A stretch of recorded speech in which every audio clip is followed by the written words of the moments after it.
آقا واسه چی بیایم حج؟ خدا میگه اقیم الصلات و آت الزکات، به فقیر فقرا رسیدگی کن. همون خدا میگه بیا پیش من. این یک. دو، خدا میگه که تو باید بیای پیش من که ساخته بشی، آدم بشی که به فقیر فقرا رسیدگی کنی.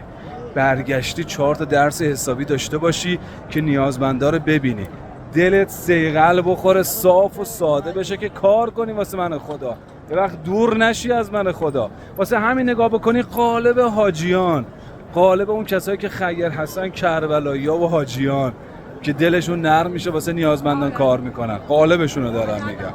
و اما سومیش عید قربان، این همه حاجی میخوان الان قربانی کنن، بعد میخواد در واقع تمام این گوشتا بره در نقاط مختلفی که نیازمندان استفاده میکنن. این حجم میلیونی قربانی و ارسالش برای فقرا، این کجا رکوردش ثبت میشه غیر از در واقع اسلام و حجی که هست؟ امیدوارم که رزق روزی همتون بشه و انشالله بیاید اینجا حج واجبتون انجام بدید. یا علی مدد.